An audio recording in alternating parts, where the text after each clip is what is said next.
Right, good afternoon everybody. Welcome to this meeting of Cabinet this afternoon.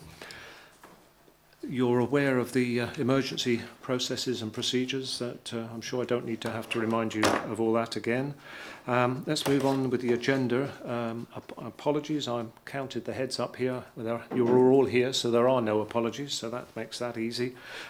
Declarations of interest, next item. Can I ask you just to anyone make quite sure, and if necessary, make a declaration of interest on any of the items on the agenda this afternoon? All content? Thank you very much. So we move then to the minutes of the meeting of the 27th of June. Anybody, any comments? Are you all happy to accept them as a true record? Yes, agreed? Thank you very much.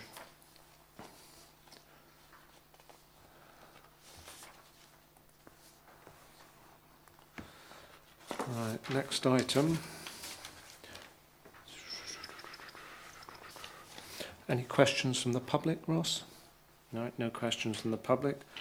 Any urgent business? I'm not aware of anything. No. Right. So that will enable us to move to the next item on the agenda, which is temporary agency contract. You'll be aware from your papers that there is a part 2 item that goes with this paper. I am assuming that you've all read that, and I propose that we take this item in part 1. Councillor Riley, you're the relevant Cabinet member. Do you want to introduce this one? Yes, good afternoon. Thank you, Leader and Cabinet. The Council has a permanent workforce of around 2,200 full-time equivalent positions. It is normal for a workforce of this size to have temporary workers supporting the delivery of services. We have a contract with Pertemps Network Group to provide temporary workers, which has been in place since 2006. It was then renewed in 2010, and that contract is due to end on the 30th of September this year. To ensure we have appropriate resources to deliver council services, a new agency worker contract must be in place from October this year, that's 2017. We propose to use a pre-negotiated local authority framework agreement called the YPO Framework for HR Services and Solutions Lot 1. And the contract is to be offered to Pertemps Network Group as a direct award, and there will be no deterioration to the current services provision. We are looking to engage in a series of 12 months rolling contracts up to a maximum of 4 years. There will be a notice period of 6 months to determine the contract after the first 12 months have been completed. This gives us flexibility if we believe we can achieve better rates by conducting a full procurement process.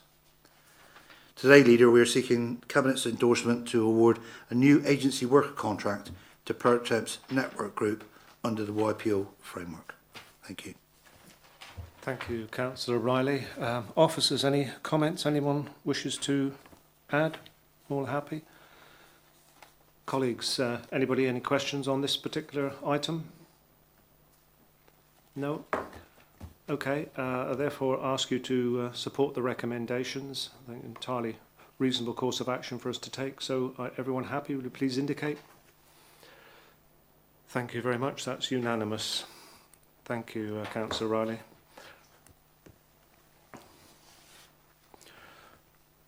Right, we move to agenda item 7, which is the Improved Better Care Fund funding for adult social care, which of course was announced in the budget, the spring budget. Councillor Mrs Bowyer and Councillor Darcy, you are the 2 Cabinet members responsible. Either one or both of you want to make any comment? Councillor Mrs Bowyer. Thank you. Leader, this report builds on the report presented and approved at Cabinet in April, which set out our arrangements to develop Plymouth City Council's detailed plans for the additional adult social care funding as announced in the spring budget. As a reminder, the 3-year additional funding totalled £11.275 million and is front-loaded with the allocation for 2017-18 being £5.8 million.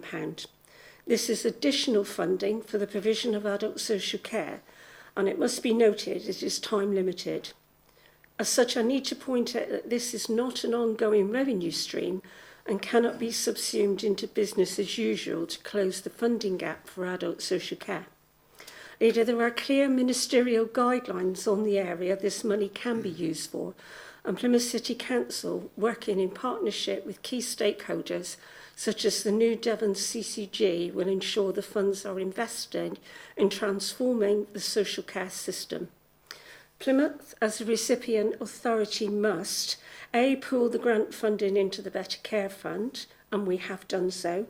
B, work with the New Devon CCG and providers to meet national conditions which set out transfers of care in the Integration and Better Care Fund policy framework and planning requirements, and we are compliant with that. And C, provide quarterly reports as required by the Secretary of State. Quarter one's report was sent last Friday, so we're as per the timetable. As indicated in April, we've allocated our funds to cover 3 key priorities. These are detailed in the report, but in summary are: priority 1, meeting adult social care needs. We've allocated £1.4 million. Priority 2, reducing pressure on the NHS, and there's £3.351 million allocated for that. And priority 3, stabilising the social care provider market, and that is the last £1 million will be going to that. These are not new areas. They build on our already successful transformation and integration of health and wellbeing services.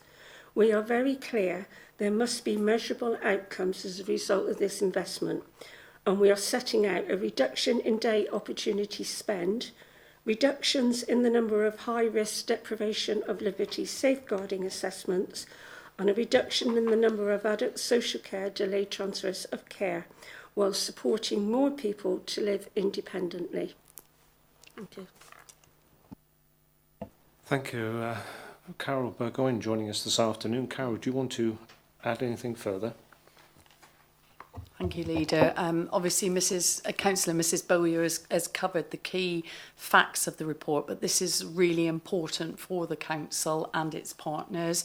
As you know, we do have an issue within the city around our delayed transfers of care and the pressure on our A&E service, and we see this money as being significantly important to make sure that we continue, as Councillor Mrs Bowyer said, that transformation work that is needed to ensure that the flow through our system is improved, and most importantly we're delivering the right services in the right place, and for as many people as possible, we maintain them independently living in their own home, and that is absolutely critical to that. So we're pleased to bring this so quickly after the first report. It is a significant sum of money for us, but with the size of the budget and the pressures on the budget, as you know, we are constantly looking at how we maximise things to move things forward. So we will ensure this goes to the right sources with the right things in place to deliver, and we will willingly come back and report to you progress through either the quarterly budget monitoring or through one of the performance reports. Thank you, Carol. Cabinet, any questions? Councillor Nicholson? Thank you, Leader. Just on the reporting, Carol, obviously we're keen to know about financial reporting, but can we actually have some sort of outputs in terms of the people that have benefited? So we actually put some people to the money, yes, and actually get a flavour of the benefits to the local community of the extra government investment.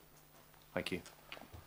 Yes, I'm sure we can bring forward. We know we will be able to provide you with the numbers of people that we deliver services to across the ranges we're describing there. I think most importantly, if we can also demonstrate that we are reducing those people sat in a hospital bed on a delay, we need to come back to you on a regular basis about that, because that means we're improving their outcomes, as well as some of the things like we've described there around some of the assessments we need to do. If we can demonstrate that there is an improvement in some of those performance information, then we'll be able to show that that is impacting on people. Thank you. Thank you. Carol, can I just ask you one other one? A lot of this spend seems to be aimed at reducing delayed transfers of care or improving the situation around that. how will we know, having spent the money, how successful we've been? I mean, do we have a target? I mean, can you give us a sort of a flavour of the context of, we're going to spend this money to reduce that number? Is there a sort of a current figure and a target figure that we'd like to see at the end of this process? I know this is difficult, but any thoughts in that direction? So you will know from the performance information that you see that the way that this figure is calculated, particularly on delayed transfers of care, is quite a complicated calculation that is done on the percentage of, against 100,000 of population. What the regulations have done is they have laid out for us what we need to have achieved by November in terms of the reduction on our delayed transfer of care. And we can get for you our current figure and what that figure will look like based on the calculations we've started to do. One of the things that will really bring this to the forefront is, as some of you will know, we are going to be in one of the first CQC targeted reviews. And part of that CQC targeted review will be to demonstrate that we are hitting the figures that have been laid down nationally for each local authority in that group as to exactly the figure that we've got to reach. And we could get those for you, and happy to report those in the next monitoring report. I don't know if David wants to add anything in from the latest guidance. Apologies for being late, Chair. I just point out that I think we've said this before, the way that this is working, we're getting later and later notifications. So we had to do our first quarterly return from Section 151 officer, from Andrew, last Friday, and we received firm notification about what they were expecting to see about a week before. But absolutely along the lines of what Carol's just been explaining, they too are looking to see what is your absolute numbers of where's your start point, where you're going to be. In line with all the other authorities, we've been, I use my words advisedly, but we've been a little bit candid about our start point at the moment. But we realise when we get to the second quarter, absolutely we will be showing the numbers.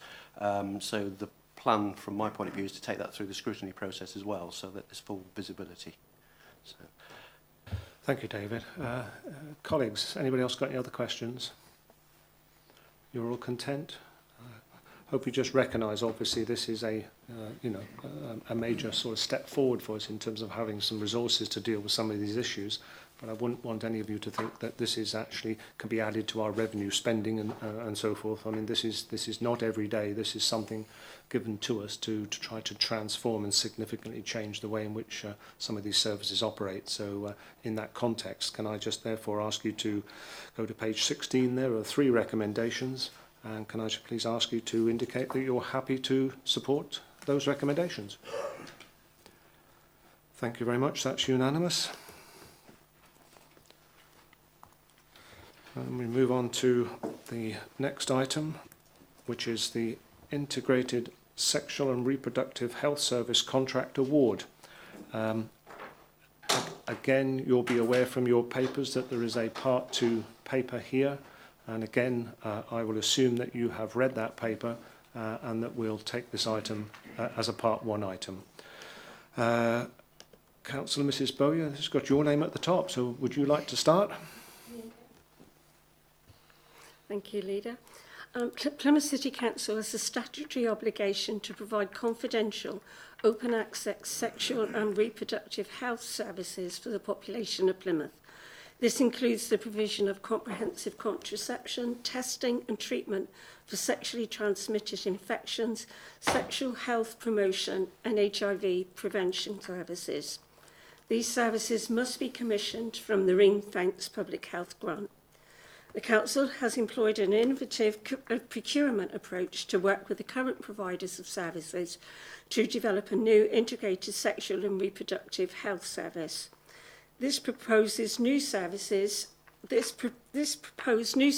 directed to improving health outcomes for the population of Plymouth, particularly in respect of reducing unwanted conception, including under 18 conceptions, reducing rates of sexually transmitted infections, improving chlamydia diagnosis in 15 to 24-year-olds and reducing late diagnosis of HIV. The proposed service will prioritise prevention and health promotion, provide an integrated front door with a central telephone number and online services for advice, information, self-management and appointment bookings, use new technologies and treatments, including online testing for sexually transmitted infections, offer services from a number of accessible sites across the city. The proposed provider of the new service has committed to a programme of continuous improvements to achieve ongoing systems and financial efficiencies. Over the 3-year term of the contract, savings will be realised through introducing an online service that will reduce the need to face-to-face services, rationalising cost of drugs, devices and pathological and premises review. Thank you. Thank you, Councillor Mrs. Bowyer. Laura, Ruth, welcome. Do you want to add anything further? I think Councillor Bowyer has covered most of the things. Yeah, just to reiterate, there is a new, quite innovative model of provision, which involves all of the current providers working together. They've all committed to that. They're all committed to the new developments, to the targets we set within the new service. And as Councillor Bowyer has indicated, some quite significant financial efficiencies over the term of the contract. Thank you, Laura. Cabinet members, any questions? Councillor Downey. Thank you, Chair. Good afternoon. Just looking at this from a child poverty viewpoint, are we completely confident that this new contract will be able to deliver reductions in unplanned teenage pregnancies? Thank you, Councillor Downey. As you'll probably know, that we've made some really significant inroads around underage conceptions. So from 1998 until now, we've more than halved our rate of under 18 conceptions, which is a real testament to services in the city, beyond the services we're talking about now, including youth services and schools. I think the new service, we have highlighted to the providers that we want that work to continue, that we have identified young people under 18s as a high-risk group, and we would certainly expect them to continue their work with youth services. They have an enhanced role around working with schools. You might know that recently the government announced that relationship and sex education was going to become compulsory, but that's not until 2019, that won't be in place. So we've given this new service a role around working with young people and with schools specifically. So it's absolutely continues to be a focus for us. Yeah. That's very positive, Laura, thank you. Thank you. Anybody else? Any questions? Right, in that case then, can I take you to the recommendations, which is to award a contract for an integrated sexual and reproductive health service to a single provider for a period of 3 years, with the option to extend for a further by 1 year, so another 3 separate years at the end of that. If you're all happy with that, then can I ask you to raise your hands and support the recommendation? Thank you very much. That's unanimous. Laura and Ruth, thank you very much indeed. And that's the end of the agenda this afternoon, so the meeting is now closed. Thank you. Leader, now the meeting's closed.